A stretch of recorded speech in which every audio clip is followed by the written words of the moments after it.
So MLA Maganti ఆరోగ్యం అత్యంత విషమం, ఇంట్లో గుండెపోటు, ఏఐజీకి తరలింపు, సిపిఆర్ చేయడంతో తిరిగి పనిచేసిన గుండె, వెంటిలేటర్పై కొనసాగుతున్న చికిత్స. జూబ్లీహిల్స్ శాసనసభ్యుడు భరాస నేత మాగంటి గోపీనాథ్ 62 సంవత్సరాలట, ఆరోగ్యం అత్యంత విషమంగా ఉంది. ఆయనకు గచ్చిబౌలిలోని ఏఐజీ ఆసుపత్రిలో వెంటిలేటర్పై చికిత్స అందిస్తున్నారు. ఈయన చికిత్స పొందితే కొన్ని యూట్యూబ్ ఛానల్ ఏం చెప్పినా ఇక లేరు, బీఆర్ఎస్ నేతలు తీవ్ర దిగ్భ్రాంతి వ్యక్తం చేస్తూ ఉన్నారని చెప్పేసి కొన్ని యూట్యూబ్లు చెప్పినాయి. ఇక వెంటనే అక్కడ బీఆర్ఎస్ నేతలు ఎవరైతే ఉన్నారో హరీష్ రావు కానీ, ఇటు దాసోజి శ్రావణ్ కానీ, వివేకానంద కానీ వెళ్ళి సో అక్కడ మీడియా ముందు మాట్లాడారు. నిన్న డాక్టర్లు ఏం చెప్తారంటే 48 గంటల పాటు అబ్జర్వేషన్ ఉంచాలి, అప్పుడే ఒక నిర్ణయం తీసుకోగలుగుతాం ఏంది పరిస్థితి అని చెప్తామని డాక్టర్లు అంటే.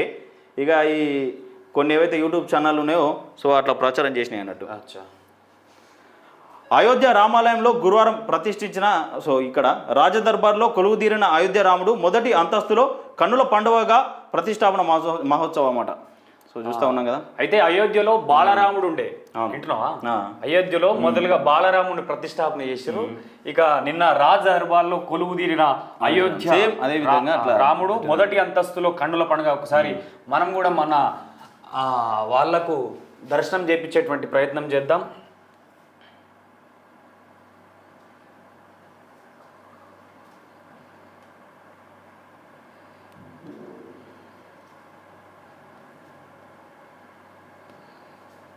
వీడియో లేదా వాట్సాప్లో? నిజంగా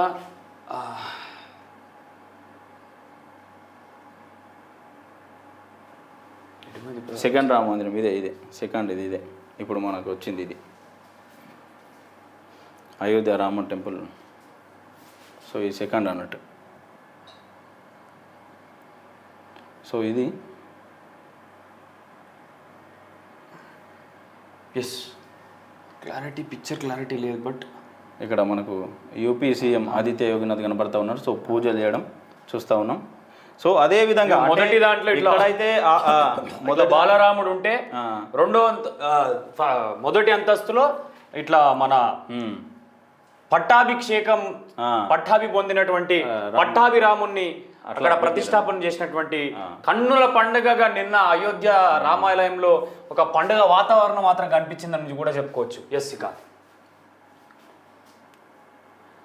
ఆర్ఎస్వి పై విజిలెన్స్ రంగంలోకి ఆర్కే పై విజిలెన్స్ రంగంలోకి నిఘా బృందాలు విచారణ ఆరంభం.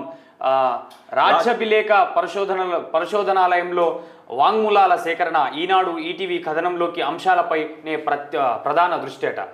Telangana state archives and research institute రాజ్యాభిలేఖ పరిశోధనాలయంలో అక్రమ కార్యకలాపాలను నిగ్గుతేల్చడంపై విజిలెన్స్ అండ్ ఎన్ఫోర్స్మెంట్ విభాగం దృష్టి సారించి విచారణ కోసం అదనపు ఎస్పీ ఆనంద్ నేతృత్వంలో ప్రత్యేక బృందాన్ని నియమించింది. సో ఇది మనం నిన్న చూసినాం కదా, మొత్తం ఇది ఫేక్ డాక్యుమెంట్లు క్రియేట్ చేసి రాజముద్రలు వేసి న్యాయ వ్యవస్థల ముందు ఇబ్బందులు పెడతా ఉన్నారు. సో ఈ ముఠా మీద విజిలెన్స్ బృందం అనేది సో విచారణ చేసింది. సో చూడాలి.